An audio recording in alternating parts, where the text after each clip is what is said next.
नाज़रीन, यमन की जानिब से एक बार फिर बैलिस्टिक मिसाइल जो इजराइल के ऊपर दाग दिए गए हैं। रिपोर्ट्स ये सामने आ रही है कि B-2 बॉम्बर्स यमन के ऊपर बमबारी कर रहे हैं। उनके सबसे ये स्ट्रेटेजिक लेवल के बॉम्बर्स हैं, वो भी यमन के ऊपर बमबारी कर रहे हैं। उसके बावजूद वो यमनी मिसाइल्स और ड्रोन्स को रोकने के अंदर पूरी तरह से नाकाम है। एक बार फिर यमन ने बैलिस्टिक मिसाइल जो वो दाग दिए हैं और इधर नेतन्याहू जो है वो ट्रंप के साथ मीटिंग करने जा रहा है। अगले 48 घंटों के अंदर अंदर ये मुलाकात होने जा रही है, क्योंकि ये जंग जो है ये बाकी मिडिल ईस्ट के अंदर अब फैलने जा रही है। लार्ज स्केल वॉर शुरू हो चुकी है ना, कोई कसर बाकी है नहीं, तो ये जंग बाकी ममालिक के अंदर फैलने जा रही है। बड़ी अहम मीटिंग एक ये होने जा रही है। जाहिरी तौर पर तो अमेरिका पूरी तरह से इजराइल के साथ खड़ा है और आखिरी हद तक खड़ा रहेगा, लेकिन चूंकि अमेरिकी एम्पायर भी तो डिक्लाइन की तरफ जा रहा है, तो बहुत सारी चीजें हैं जो अंदर तौर पर ऐसे चल रही हैं कि जो सामने नजर नहीं आती, लेकिन वो खलीज अंदरूनी तौर पर बढ़ रही है। अमेरिका की जानिब से इजरायली साइबर इंडस्ट्री के ऊपर सबसे बड़े एक्शंस इस वक्त जारी हैं और ये जो इनके बड़े बड़े साइबर एक्सपर्ट्स हैं इजराइल के, उनके वीजाज रिवोक किए जा रहे हैं। अमेरिका में उनकी एंट्री बंद की जा रही है। पूरी इजराइल की जो साइबर इंडस्ट्री है वो इस वक्त अमेरिकी निशाने के ऊपर आ चुकी है। ये आज रिपोर्ट शाया हुई है और बड़ी हैरानकुन है इसराइलियों के लिए कि जाहिरी तौर पर तो कुछ और हो रहा है, लेकिन अंदर ये हो रहा है।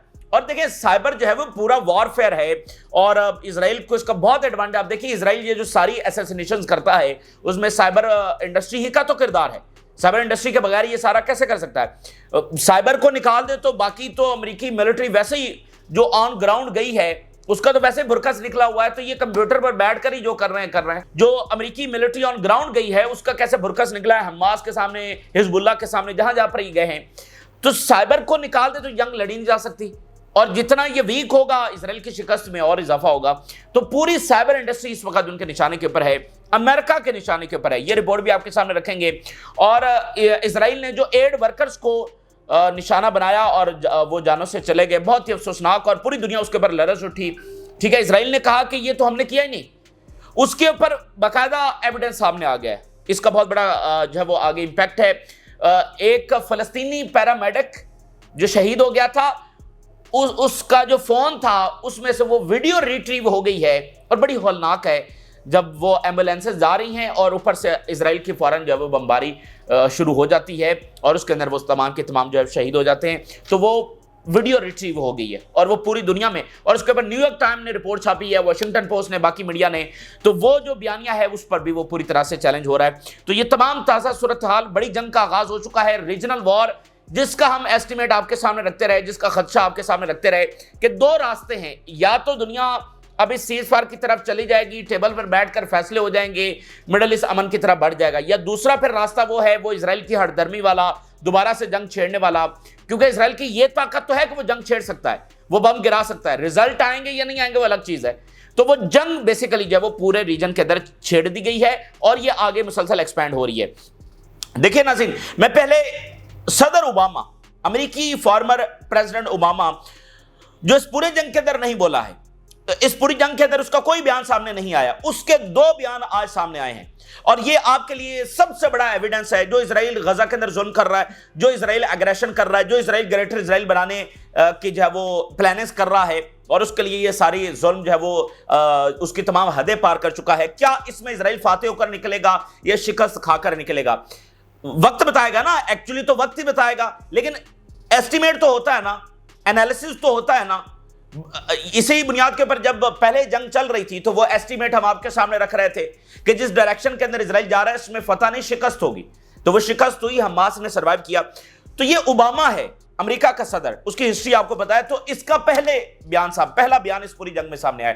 दो स्टेटमेंट मैं आपके सामने रखूंगा जो सबसे बड़ा एविडेंस है इजराइल की शिकस्त का और अमेरिकी एम्पायर कैसे डिक्लाइन की तरफ जा रहा है। द बिगेस्ट एविडेंस इस सारी सूरत हाल में, जिसमें हौसले पस्त करने की कोशिश की जा रही है, जिसमें विल तोड़ने की कोशिश की जा रही है, जिसमें वो बमबारी की जा रही है कि दुनिया कांप उठे और फलस्तीनी जो है वो सरेंडर कर दें, ठीक है, और रेजिस्टेंस जो है वो सरेंडर कर दे, वो बमबारी, वो जुल्म जो है वो इस वक्त किया जा रहा है। एविडेंस मैं आपके सामने रखने जा रहा हूं इजराइल की शिकस्त का। दो statement Obama, concerned about the threats to universities that do not stand up for students exercising their right to freedom of expression। फलस्तीन के हवाले से यूनिवर्सिटीज के अंदर बहुत बड़ी मुहिम आपको पता है वो जारी है। उसके ऊपर ट्रंप क्रैकडाउन कर रहा है, स्टूडेंट्स को गिरफ्तार किया जा रहा है, डिपोर्ट किया जा रहा है। ओबामा की उसके ऊपर स्टेटमेंट आई है और वो कह रहा है कि ये बहुत एक गलत चीज अमेरिका के अंदर हो रही है, अमेरिकन एम्पायर के लिए बहुत खतरनाक तरीन चीज है जो हमारी यूनिवर्सिटीज के अंदर इस तरह से क्रैकडाउन हो रहा है और स्टूडेंट जो फलस्तीन के लिए निकल रहे हैं उनकी सिर्फ फ्रीडम ऑफ एक्सप्रेशन की बुनियाद के ऊपर उनको जो है वो गिरफ्तार किया जा रहा है, उनके खिलाफ क्रैकडाउन किया। इसके ऊपर आगे हम तजिया सारा करेंगे, पहले ये स्टेटमेंट। तो यूनिवर्सिटीज का मामला दूसरा, the economic policies and tariff we have seen will not be good for America. American empire जो है ना वो इस डूबते इजरायली जहाज के साथ डूब रहा है। जो इकोनॉमिक पॉलिसीज आई हैं उसके ऊपर ओबामा बाकायदा तौर पर बोल पड़ा है और उसने कहा है कि ये not good for America, American empire को इससे फायदा नहीं होने वाला है। ये कोई मीडिया का एनालिस्ट नहीं है, ये सदर ओबामा है जिसने मुसलमान मुल्कों में कितनी जंगें छेड़ी और क्या कुछ इसने नहीं किया।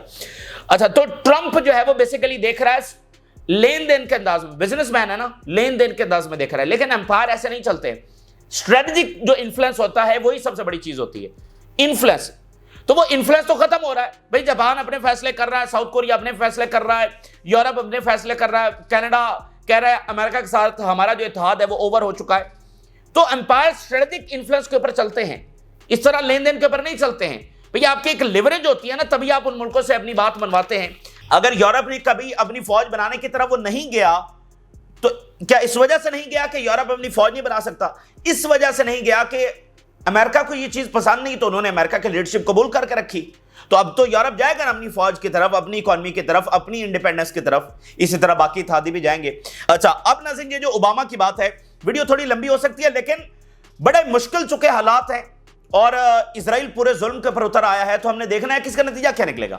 तो ओबामा की बात से मुझे आज जो निक्सन है, प्रेसिडेंट निक्सन अमेरिका के, उनकी बात भी याद आ रही है जो वो प्रेडिक्शन करके गए थे और अमेरिकन को खबरदार करके गए थे इजरायलियों से कि ये अमेरिकी एम्पायर के लिए सबसे बड़ा ये खतरा साबित होंगे क्योंकि ये तुम्हारे अंदर इस तरह से पेनिट्रेट किए हुए हैं, इनकी बात ना सुनना वगैरह ना, ये अमेरिकी एम्पायर के लिए खतरा साबित होंगे। और वो चीज आज वैसी हो रही है जो कई दहाइयां पहले रिचर्ड निक्सन जो है वो करके गए थे। और रिचर्ड निक्सन जो है बहुत बड़ा किरदार है उनका, सोवियत यूनियन को तोड़ने में रिचर्ड निक्सन का किरदार है। और इतने बड़े वो आप कह लें कि स्ट्रेटेजिक लेवल के ऊपर उन्होंने फैसले किए। और ये वही रिचर्ड निक्सन है जो पाकिस्तान आए थे, फिर पाकिस्तान जो है वो चाइना के साथ इनकी दोस्ती हुई थी, वन चाइना पॉलिसी सारा, ये वही रिचर्ड निक्सन है जिसके नतीजे में चाइना रशिया अलग हो गए। और आज ट्रंप जो करना चाह रहा है वो यही पॉलिसी है, निक्सन पॉलिसी, जिसमें वो रशिया और चाइना को फिर अलग करके अब की बार चाइना उनका निशाना है। तो ये इतना बड़ा शख्स है और ये क्या बात करके गया था, इसने कहा था। अच्छा, इन्हें चूंकि इजरायली जो है वो इसके खिलाफ थे, इजरायली जो है वो इनको पसंद नहीं करते थे, तो एक स्कैंडल के जरिए इनको जो है वो सदारत से जो फारिग किया गया था, जो वाटरगेट स्कैंडल आप सारा सुनते हैं, जो एक स्कैंडल लाया गया जिस पर अब तहकीकात होती हैं वो कितना भोंडा किस लेवल का था। बहरहाल, तो रिचर्ड निक्सन ने उस वक्त जो बातें बताकर गए और उन्होंने कहा कि बाकायदा उनके इंटरव्यूज ऑन रिकॉर्ड पड़े हुए कि कैसे इजरायली लॉबी काम करती है अमेरिका के अंदर। उन्होंने बताया कि ये एक ऐसी पॉलिसी, ऐसी थॉट, ऐसी स्ट्रेटजी जो है वो स्प्रेड करने की कोशिश करते हैं कि जो इजराइल का इंटरेस्ट है वही अमेरिका का इंटरेस्ट है, यानी जो इजराइल कर रहा है मिडिल ईस्ट के अंदर वो अमेरिका के फायदे के अंदर ये वाली थॉट जो वो स्प्रेड करने की कोशिश करते हैं। अब रिचर्ड निक्सन कहते हैं कि ये बात बिल्कुल ठीक है कि जो इजराइल का इंटरेस्ट है वो अमेरिका का इंटरेस्ट है, जैसे कि हर इत्तेहादी का होता है। जैसे बरतानिया है, बरतानिया का जो इंटरेस्ट है वो अमेरिका का भी इंटरेस्ट होगा। लेकिन जहां तक बात है इजराइल की, कुछ चीजें तो अलाइन कर सकती हैं with America but not all. सारे डायनामिक्स में जैसे इजराइल स्प्रेड करता है ऐसा नहीं है। उन्होंने फिर कहा कि मैंने मिस्र के साथ, जॉर्डन के साथ, बाकी मालिक के साथ मिडिल ईस्ट के अच्छे ताल्लुकात रखना चाहिए अमेरिका के, और इसराइलियों को यह बात पसंद नहीं आई। लेकिन मैंने कहा ये मैं करूंगा, सबके साथ अच्छे ताल्लुकात रखूंगा, क्योंकि ये अमेरिका का इंटरेस्ट है, वो इजराइल का इंटरेस्ट नहीं था लेकिन अमेरिका का इसके अंदर इंटरेस्ट था। और फिर वो उस वक्त ये कहकर गए कि कभी इसराइलियों को ब्लैंक चेक मत देना। ब्लैंक चेक से मुराद यह है कि ये जो खुली छूट चाहते हैं कि जो इनको चाहिए, जो ये करना चाहते हैं मिडिल ईस्ट में, जो ये बदमाशी करना चाहते हैं, इनको ब्लैंक चेक देते रहो कि जाओ जो करना है, नो रेड लाइन वाली जो पॉलिसी है ये कभी मत करना। इससे क्या होगा कि जो बाकी मिडिल ईस्ट के ममालिक है, जो हमारे दोस्त ममालिक है, जो हमारे पार्टनर ममालिक है, जो हमारे साथ चलना चाहते हैं, वहां पर ऐसा वैक्यूम पैदा होगा कि उसको रशिया आकर फिल करेगा।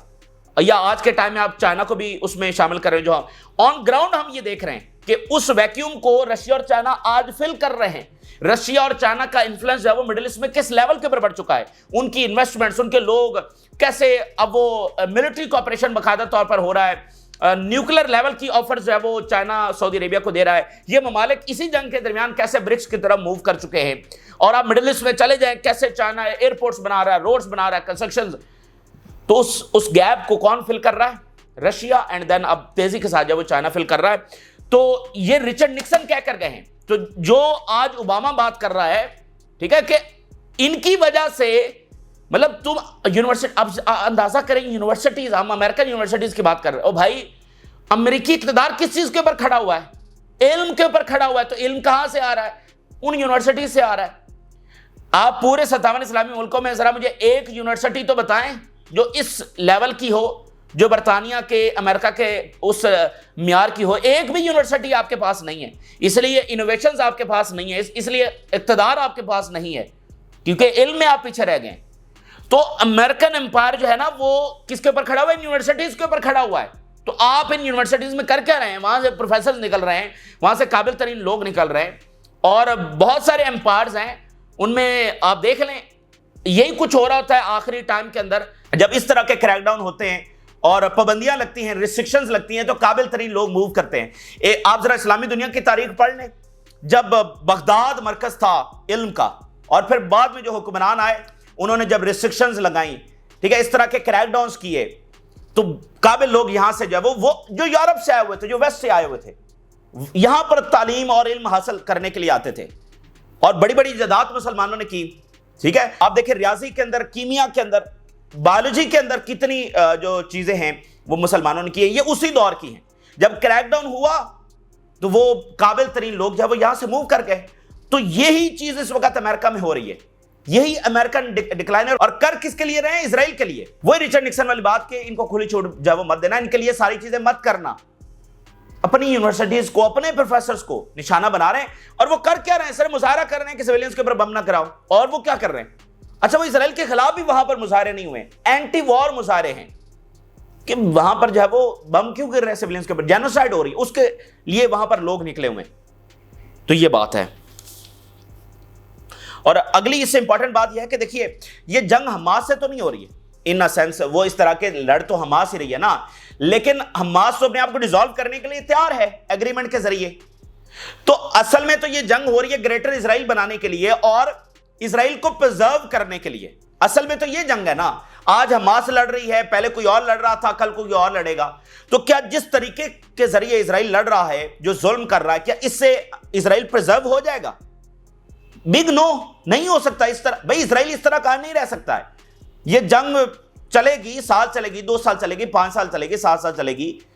इजराइल ऐसे प्रिजर्व होने वाला नहीं है इन हरकतों से। तो अब बात यह है कि नेतन्याहू जो है वो ट्रंप के साथ मंडे को बताया जा रहा है कि मंडे को उसकी मीटिंग होने जा रही है, क्योंकि देखें ये ज़ायनिस्ट लीडरशिप की जानिब से अब उनको लगता है कि ट्रंप की मौजूदगी में जो करना है कर लो, और जो उनका मकसद था कि पूरी इस लैंड को ऑक्यूपाई करना है, 48 से इनका यही मकसद था, लेकिन वो ग्रेजुअल अंदाज के अंदर हो रहा था। अब ये वाली जो ज़ायनिस्ट लीडरशिप है, ये चाहती है कि इसको बहुत फौरी तौर पर जब वो समेट लिया जाए, जो काम अगले 20 सालों में होना था उसको फौरी कर लिया जाए, और यहीं पर ये जो है वो मार खा रहे हैं।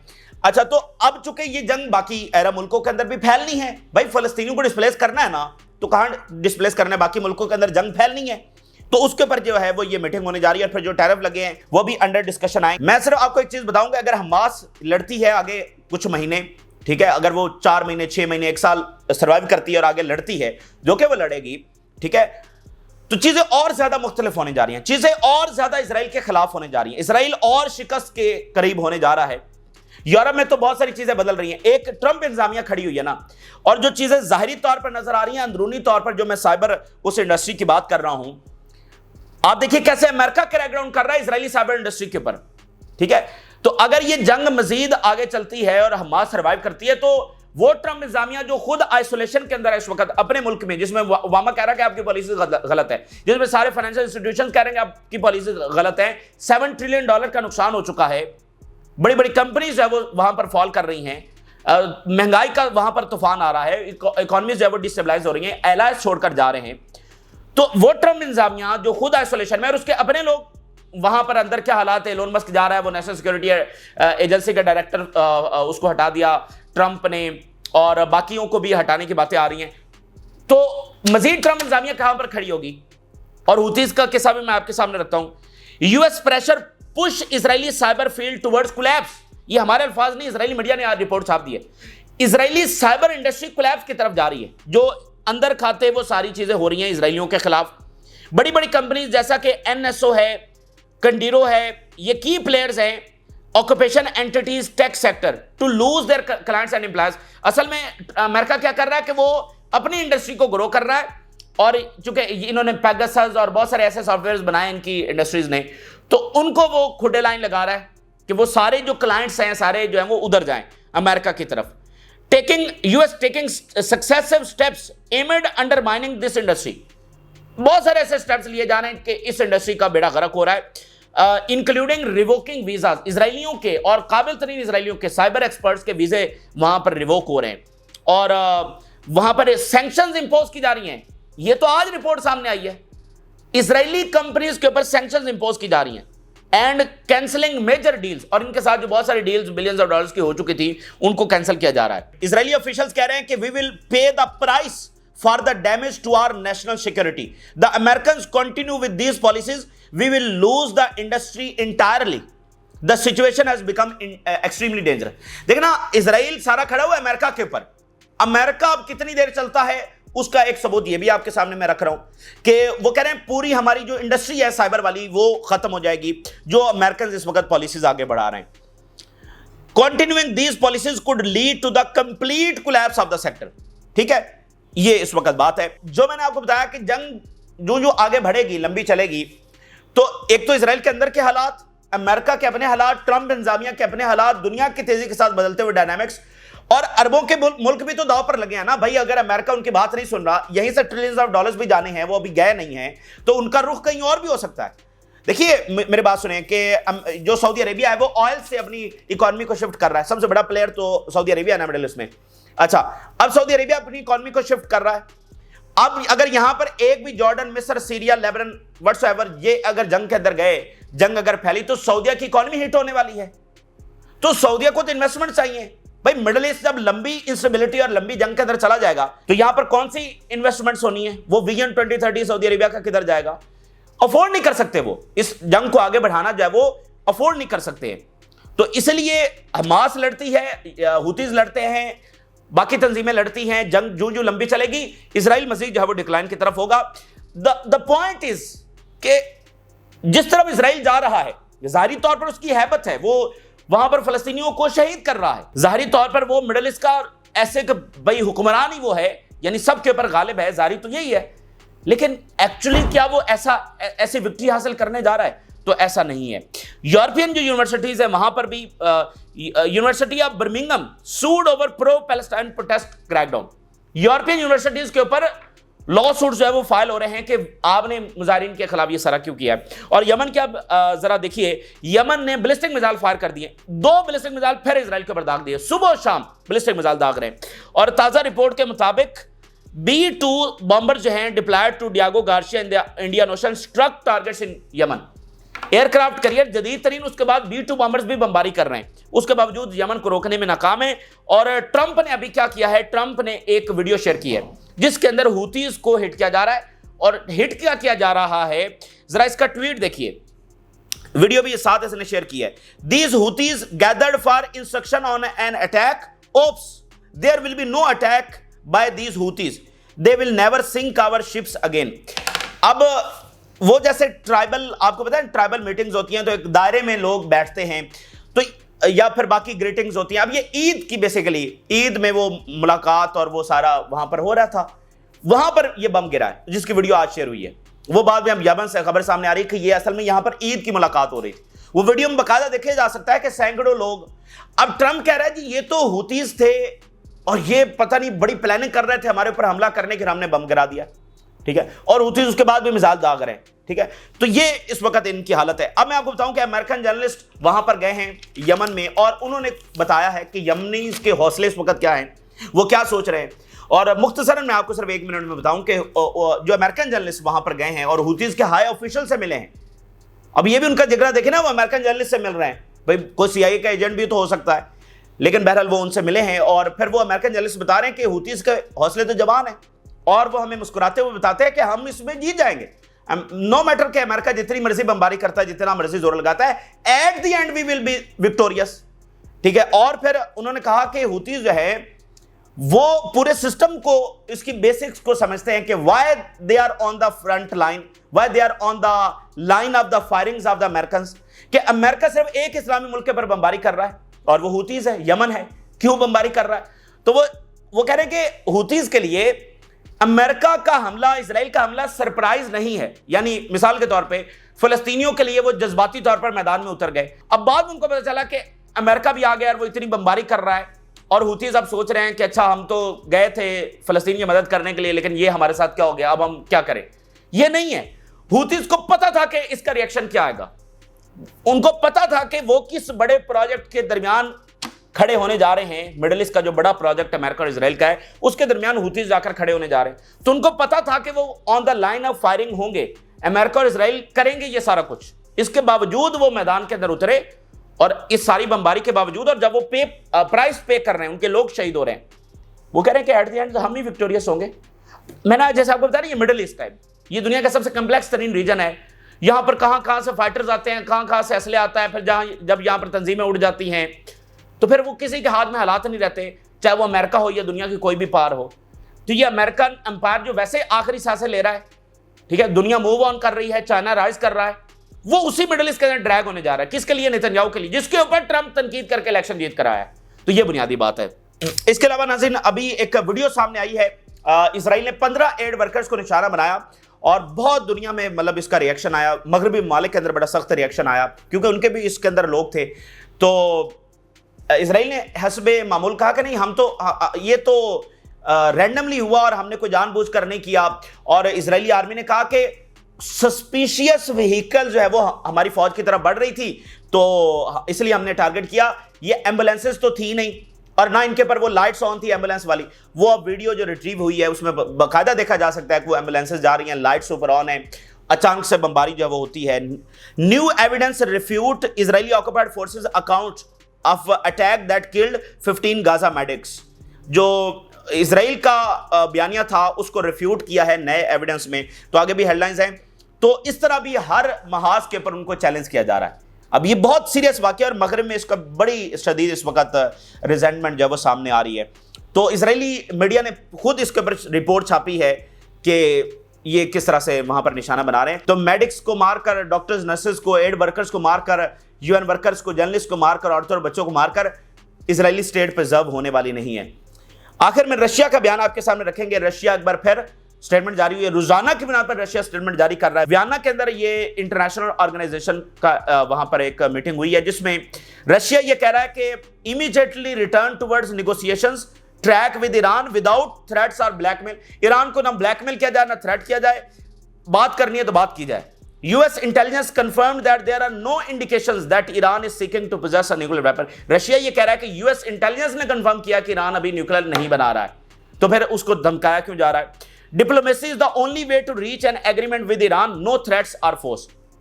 तो रशिया पूरी तरह से यहां ईरान के साथ खड़ा हुआ है। तो ये इस वक्त की ताज़ा तरीन सूरत हाल है जो हमने आपके साथ शेयर किया। अपनी राय जरूर आगाह करें। जिन लोगों ने चैनल को सब्सक्राइब नहीं किया उनसे रिक्वेस्ट करेंगे कि चैनल को जरूर सब्सक्राइब कर लें, ताकि हर आने वाली वीडियो आप तक पहुंच सके। इजाज़त।